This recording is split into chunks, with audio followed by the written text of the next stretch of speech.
Magandang araw po sa inyo lahat. Welcome po sa panibagong video natin dito sa Makapili TV.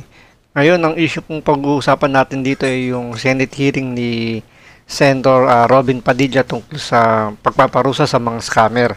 So, tara't pag-usapan po natin to kasama si Banat Bay. To. Maganda ito. Matagal po kasi akong nagsilbi bilang endorser ng isang remittance company. Uy, sana At all. ako po ay nakaikot din sa halos sa buong Europa, buong Asia, hanggang Lebanon. Habang naggegera po doon, nakapunta po tayo. Meron po talaga tayo ngayon problema diyan sa mga nanloloko sa mga OFW, lalo na po sa social media. Sa page lang po na natin, makikita nyo doon, biglang sumusulpot talaga eh. Siguro po, tama po yung sinabi ninyo, Senator, na magkaroon talaga dapat tayo ng matinding parusa dito sa mga gumagawa nito. Dahil tinatawag nating mga bagong bayani ito, dapat yung mga nanloko sa kanila, mas mabigat na parusa. Marami po tayong kilala na mga naloloko po nito. Katunayan, madalas ko po itong pinararating sa ating kaibigan na si Arnel pagka may mga ganitong mga ganap po. Kaya totoo po yung sinabi ninyo, mahal na senador. Ayun. So, yan ang isang maganda dito kay Robin Padilla eh. Diba? Kay Senator Robin Padilla na lagi niyang, kasi to eh.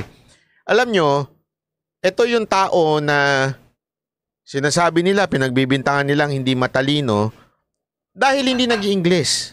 Yan ang katotohanan. Pero itong taon na to, sobrang smart nito. Bakit to kanyo? Kasi nga, may meron siyang touch sa baba.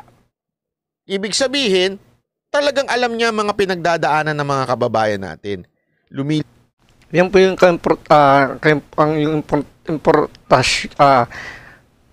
yung marunong alam yung nararamdaman yung nasa baba.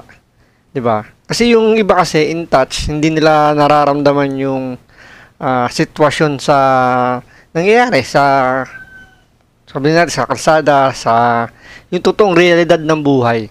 Kasi yung iba diyan yung mga sabihin natin yung may kaya, 'di ba? Hindi nila nararamdaman yung mga ganyang sitwasyon na may scam, na yung talagang pinaghirapan yung pera. So sila talaga yung mas tinatarget ng mga scammer. So maganda yung pinapanukala na to ni Senator Robin Padilla. Libot to. Nung panahon pa lang ni Pangulong Duterte, lumilibot na ho ito sa mga OFW natin. Kaya alam niya yung nangyayari sa OFW. At kaya nga sinasabi, suggestion niya ni Senator Tulfo, dahil siya ang head ng, alam ko, ng committee na ito, dahil sa OFW, siya ang head niyan, sinasabi niya na patindihin pa yung parusa ng mga scammer. Lalo na ho sa, hindi ko nga maintindihan bakit until now, ang dami pa ring mga fly-by-night agencies, yung mga nagsusulputang agencies na, ewan ko ba, kaya yan nandyan ng nandyan ng problema na immigration. Human trafficking. Hindi doon sa pagtanong-tanong. Gusto nyo na solusyon dyan sa human trafficking? Wala namang human trafficking kung walang mga agency na mga scammer na agency. So dapat ang puntiryahin, ika nga, hindi yung mga maliliit, yung mga biktima. Yun ang pinupuntiryan nila, yung biktima ng scam eh. Dapat ang puntiryahin nila yung mga agencies na nagpapalipad ng wala tamang dokumento, yung mga hindi rehistrado.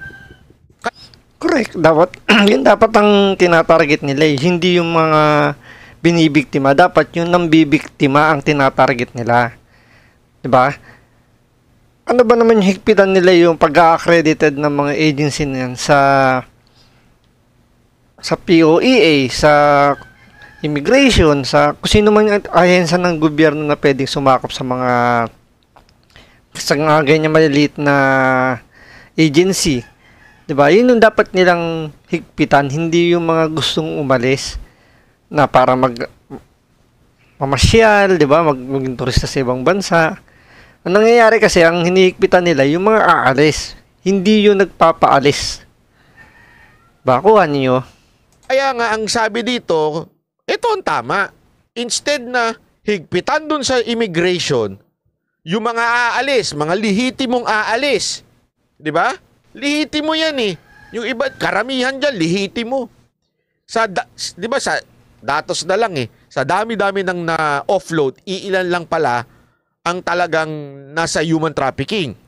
So doon palang palpak na yung campaign na yan. Oh.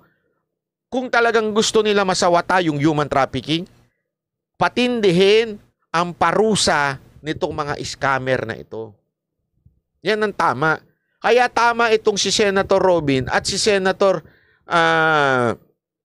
Tulfo na plano nilang patindihin po ang mga parusa, i-amendahan ng parusa pagdating sa mga scammer. Kasi kung matindi parusa niyan, talagang masasabi mong life imprisonment, ewan ko na lang. Ewan ko na lang kung meron pang, alam mo yun, ay nako. Kasi naiirita ako eh. Ang problema lang naman kasi dyan, kapag binigatan nila na sobra yung parusa, sasabihin naman nila anti-poor. Diba? Kawawa naman yung mga mahihirap, kaya lang naman sila gumagawa ng ganyan dahil sa kahirapan. So gagamitin naman yung issue ng kahirapan. Yan yung problema dyan. Pansinin nyo lahat ng mga penalty sa batas natin. Hindi ganun kabibigat. Lalo yung mga ganyang medyo sabihin natin karumal-dumal na yan eh. Bakit? Unang-una, ang binibiktima mahihirap lang din. Yung mahihirap na yun, ipinangungutang lang yung pera na yan para may panggaso sila dun sa illegal recruiter na yan. Diba? Part na dapat ng ano yan, ng heinous crime na dapat yan eh. Kasi ang binibiktima mahihirap. Ngayon, hindi nila mataasan yung penalty, yung parusa dahil anti-poor na naman daw. Diba? Pansinin ninyo. Karamihan sa mga batas natin dito, ang mga penalty, ang gagaan lang. Kaya yung mga gumagawa ng hindi maganda, parang ayos lang yan. Magaan lang naman eh. Kaya naman natin remedyohan. Bakit kanyo? May mga katulad talaga tayo nilibayan eh. Napasok naman si Atty. Kabutas. So ano kaya ang patama rito ni Banat Bay? Ayoko na lang banggitin pero talagang meron tayong mga ganyan eh. Na irereklamo lang niya ito. Sigurado yung mga ganitong style. Kasi para lang labanan si Tulfo, si Robin Padilla para magkaroon siya ng engagement. Viewers. Diba? Eh kahit tama na. Tama naman yung ginagawa ni Senator Tulfo at ni Senator Padilla. Tama yung ginagawa nila eh. Pag pinatindi mo yan, mawawala yung mga talagang mga scammer. I-amend yung batas. Eto, punta tayo dito. Halimbawa na lang nito ha, papakita ko sa inyo ito ha. Yung driver ng SUV na diniscuss ko sa isa kong video. Panoorin nyo yun ha. Pag di nyo pinanood yun. Maganda yun, promise.